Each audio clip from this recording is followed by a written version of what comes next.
اللهم صل على سيدنا محمد يا رب صل وسلم دائما ابدا على حبيبك. صحیح حدیث ہے، نبی صلی اللہ علیہ وسلم کی حدیث ہے، یحرم ابن آدم ویشب فیہ اثنتان، انسان جیسے جیسے بوڑھا ہوتا ہے دو چیزیں اس میں کم ہونے کے بجائے بڑھتی ہیں، الحرص علی المال وطول الامل، لمبی لمبی امیدیں، دنیا کی محبت، یہ چیزیں کم ہونے کے بجائے بڑھتی ہیں. کیا مطلب؟ جوان ہوتی ہیں یہ تو جوان وہی چیز ہوتی ہے جو پیدا ہو چکی ہو، جوانی میں تھی ختم نہیں ہوئی تو بڑھاپے میں یہ اور زیادہ اسٹرانگ ہو جائے گی.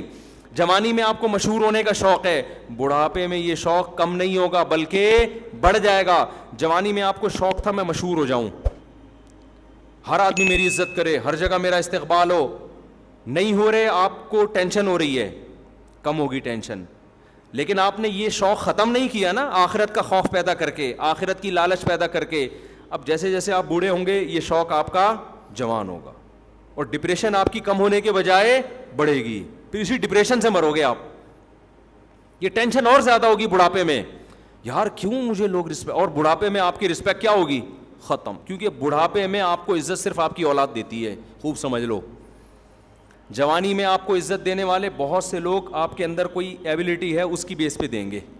آپ اچھے کھلاڑی ہیں، ویلکم جی، آپ نے آخری بال پہ چھکا مارا تھا، آئیے تشریف لائیے.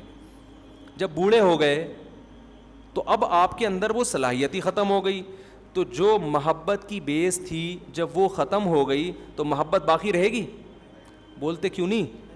دیکھو آپ کو کوئی کسی حسینہ سے محبت ہے اس کے حسن و جمال کی وجہ سے، حسن ختم تو محبت کہاں گئی؟ تیل لینے چلے گی محبت. آپ کو محبت ہے، اچھی ایکٹنگ کرتا ہے، کوئی ایکٹر ہے، جب بڑھاپے میں ایکٹنگ ختم تو محبت بھی کیا؟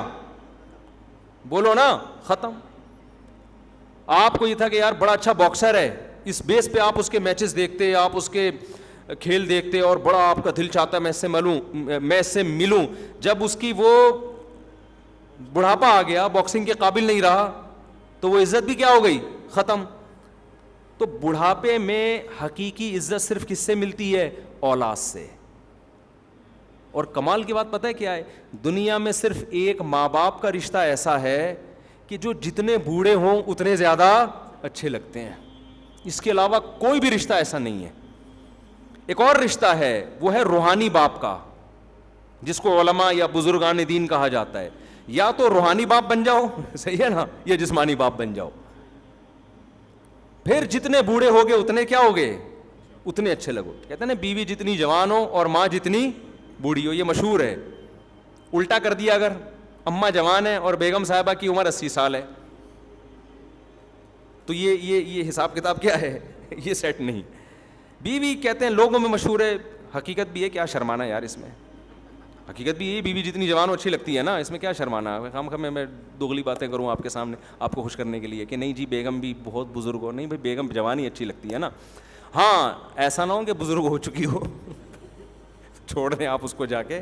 پھر اس سے ایک اور وجہ سے محبت ہوتی ہے کہ آپ کے ساتھ اس نے اتنا ٹائم گزارا ہے، آپ کے بچوں کی ماں ہے. محبت تو ہوتی ہے لیکن اس کا رخ کیا ہو جاتا ہے؟ چینج ہو جاتا ہے.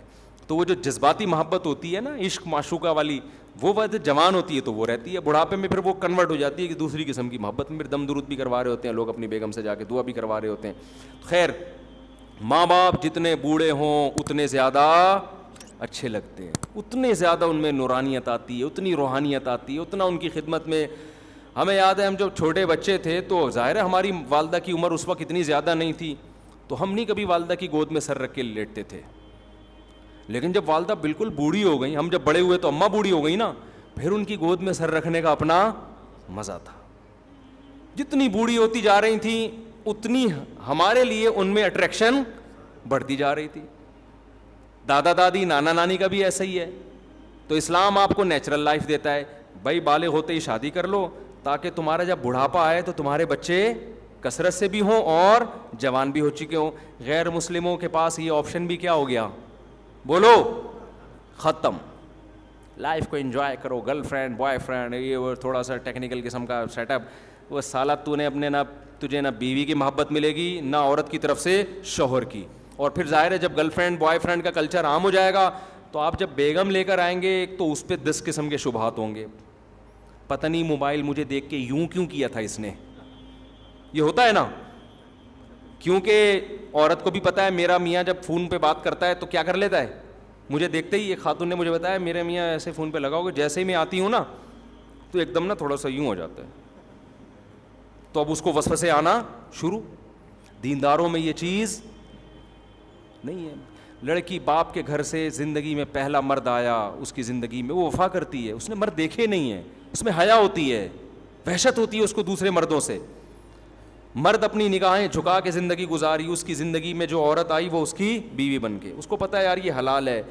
جب حلال میں اس کی تسکین ہو گئی, گند میں منہ مارنے کا اس کا دل بولو نہیں کرے گا, منہ مارنے کا دل نہیں کرے گا. تو میاں بیوی کو پہلے دیکھو نا کیسے ہوتا تھا, شوہر 2 سال گھر سے باہر رہتا تھا, عورت کو یہ اطمینان ہوتا تھا کہ اس کی توجہ میرے علاوہ کہیں بھی نہیں ہوگی, اطمینان سے زندگی گزارتی تھی. میاں کو اطمینان تھا کہ میری بیگم میری ہے, میرے علاوہ اس کو کوئی جا کے موبائل چیک کرنے کی, خط دیکھنے کی کہیں بھی ضرورت نہیں تھی کہ کہیں گھر سے نکلی ہو تو پیچھے بندہ بھیجے یار جا کہاں رہی, اس کو اطمینان ہے. اب یہ چیز, اب تو ہمارے پاس کیسز آ رہے ہیں نا, اب یہ اطمینان آہستہ آہستہ کیا ہو رہا ہے, ختم. ایسے ایسے کیسز آدمی کانوں کو ہاتھ لگائے یار یہ ہو کیا رہا ہے معاشرے میں. تو میں لوگوں سے کہتا ہوں تم نے بھی عیاشی کی ہے, اس نے بھی عیاشی کی ہے, دونوں اتفاق سے ایک ایگریمنٹ سے شادی ہو گئی, اب نہ تمہیں اس پہ اطمینان نہ اسے تم پہ اطمینان. تو اب موبائلوں میں جھانکتے رہیں گے ایک دوسرے کے, وہ اس کے موبائل, وہ ذرا سا. اور پھر اتنا کمزور رشتہ بن چکا ہے میاں بیوی کا کہ مرد میں ذرا سا فالٹ پیدا ہو جائے نا تو عورت کو اپنے پرانے بوائے فرینڈ بولو یاد آنا شروع. تھوڑا سا آڑا ترچا ہو گیا آدمی, کمر جھک گئی ہے, کوئی ڈاکٹروں نے کہہ دیا آپ کے جگر میں تھوڑا سا مسئلہ ہے, اور کہ بھائی اس کے ساتھ تو لائف میری, یا مالی لحاظ سے کمزور ہو گئے. سب سے بڑا ایشو تو یہ آتا ہے جب شادی ہوئی پیسہ تھا, اب کیا ہو گئے کمزور. تو اب چونکہ اس کے پرانے بھی سلام دعا بہت رہی ہے تو اس کو یاد آتا ہے اچھا بھلا میرے لیے وہ فلاں رشتہ آیا تھا, میں وہاں کر لیتی, میں وہاں کر لیتی, اس نے تو میری 1 سال ہماری فون پہ چیٹنگ بھی چلی ہے, گپ شپ بھی چلی ہے. صرف رشتے ہی نہیں آئے, رشتے آئے تو یہ تو غلط بات نہیں ہے, چیٹنگ بھی ہوئی ہے, اتنی لمبی لمبی ہماری باتیں ہوا کرتی تھی, اور کیا پھر یار یہ مر جائے تو اچھا ہے. تو اس کا نتیجہ کیا نکلے گا, دونوں کی جو ایک سکون اللہ نے دیا ہے نا, جو ہماری فیملی سسٹم میں ہوا کرتا تھا, یہ میرے ابا, یہ میری اماں, یہ میں, یہ میری وائف, یہ میرے بچے, ہم یہ ہمارا خاندان, بڑا سا خاندان, خوشیاں آسان, وہ خاندان سمٹ کے ٹھیک ہے نا, ایک آدھ داماد ایک آدھ کہیں سے بہو, بس یہ ختم, ٹوٹل ریلیشن ہی ختم آپس میں. اور ان کا بھی آپس میں اتنا کمزور ریلیشن کہ ان کو بھی ایک دوسرے پر اطمینان نہیں ہے, کیونکہ درندوں کی طرح زندگی گزری ہے. تو کیا خوبصورت نظام ہے یار اسلام کا, ایسا وقتی مزے کو اسلام کہتا ہے قربان کر دو, دائمی مزے دوں گا میں تمہیں. اور ہمیں تو اللہ نے اور آسانی دے دی یار, حلال معذرت کے ساتھ 4 کر سکتے ہو, ٹھیک ہے نا, بہت معذرت کے ساتھ. خواتین بھی بیان سن رہی ہیں تو اس میں ٹینشن ہے. لوگ یہی کہتے ہیں یار اتنی ٹینشن کے ساتھ ہم شادی کریں, خدا کی قسم وہ ٹینشن وقتی ہے, زنا سے کروڑا گنا بہتر ہے وہ ٹینشن. زنا کی طرف کبھی نہ جاؤ, یہ ایسی آگ ہے نا آگ, اس میں جو ایک دفعہ گھسا 1000 میں 2-4 ہوتے ہیں جو واپس آتے ہیں, ورنہ اس میں جب ایک دفعہ اس دلدل اور گند میں گھس گئے تو واپس نکلنا بہت مشکل. زانی 100 بار توبہ کرتا ہے پھر گھستا ہے اسی گند میں, اور اس کی جو گھریلو لائف ہے اس سے تباہ و برباد ہو جاتی ہے گھریلو لائف. اولادوں کو بھی پتہ چل جاتا ہے ہمارے ابا کی حرکتیں کیا ہیں. اب جو ہمارے پاس کیس آ رہے ہیں, بچے بتا رہے ہوتے ہیں ہمارے ابا یہ کر رہے ہیں. یار ہمیں تو ہمارے ابا ایک دفعہ 1965 میں کہیں فلم دیکھ, وہ اب تک ہمارے دماغ میں گھسا ہوا ہے. اور بچے کو جب پتا چلے ابا ماشاءاللہ پکڑے گئے ہیں, تو بچے کی کیا دل میں عظمت رہے گی. پھر باپ اسے ڈانٹے گا تو بچہ بھی آگے سے جواب دے گا, ہمارے ابا نے تو ہمیں بڑے بڑے موٹے موٹے پائپوں سے پکڑ کے مارا ہے, مگر مجال ہے کہ ہماری آواز کبھی ابا کے سامنے اونچی نہیں ہوئی. کیوں؟ ہمارے دل میں ایک تقدس تھا کہ یار یہ نیک آدمی ہے, یہ ہمیں مار رہے ہیں تو ہمارے فائدے کے لیے. ایک جلال ہوتا ہے, ایک روب ہوتا ہے. مارا پیٹا بھی ہے, پھر پیار بھی کیا, منایا بھی, سب کچھ. لیکن اگر ابا کی حرکتیں معاذ اللہ کسی کی ٹھیک نہ ہوں, تعلقات ہوں, غیر اخلاقی سرگرمیاں ہوں, پھر بیٹا کہتا ہے ابا ہمارے کون سے ٹھیک ہیں, یہ مجھ پہ ہاتھ کیوں اٹھا رہے ہیں, یہ تو میرے لیول کے ہیں. تو یہ بہت خطرناک. اور اسی وجہ سے ایک اور بات میں کہتا ہوں, دیکھو اگر کسی شخص کو آپ نے غیر اخلاقی حرکتوں میں دیکھ لیا ہے, اللہ کا واسطہ دے کے کہتا ہوں اس کی اولاد کو کبھی بھی نہ بتاؤ. بیٹے کے سامنے باپ کی برائی کرنا اتنا بڑا جرم ہے نا کہ جو بیٹے کے لیے مربی تھا آپ نے اسی پر اعتماد بیٹے کا ختم کر دیا. اب بچے کے پاس کوئی تربیت کرنے والا نہیں, اب نہ وہ اپنے ٹیچر کو مانے گا نہ کسی بزرگ کو مانے گا, کیونکہ اللہ نے بیٹے کے لیے سب سے بڑا مربی اور مقدس رشتہ اس کے باپ کو بنایا. باپ جتنی غیر اخلاقی سرگرمیوں میں ہو, اولاد کے سامنے ہمیشہ اس کے باپ کی اچھائی بیان کروں, کہ اولاد کے لیے بہرحال وہ اچھا ہی سوچتا ہے. لوگ بڑا جرم کرتے ہیں, بیٹوں کے سامنے اس کے باپ کی برائیاں کر رہے ہوتے ہیں, تمہارا باپ ایسا, تمہارا باپ ایسا. تو یہ بہت خطرناک. ہمیں یاد ہے ایک دفعہ ایک شخص آیا کسی کی باپ کی برائی کرنے لگا نا, دوسرے بندے نے کہا یار اس کے سامنے اس کے فادر کی برائی نہ کرو, یہ بہت بری حرکت ہے. مجھے بڑا اچھا لگا, اس نے فوراً ٹوک دیا.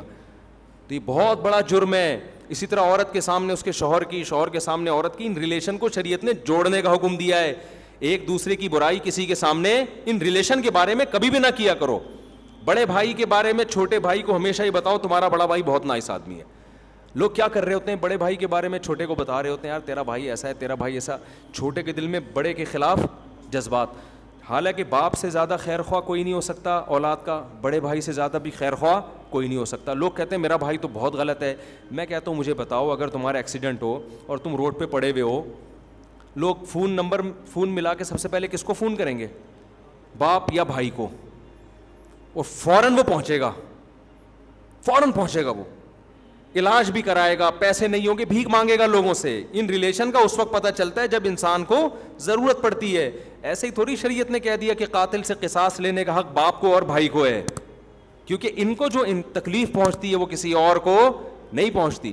بات کو سمیٹ کے مفتی طارق مسعود صاحب کے بیانات سننے کے لیے youtube.com/مفتی طارق مسعود کو سبسکرائب کریں, اور اگر آپ لائیو ویڈیو کو کبھی بھی مس نہیں کرنا چاہتے ہیں تو سبسکرائب کرنے کے بعد بیل آئیکن پہ کلک کرنا مت بھولیں.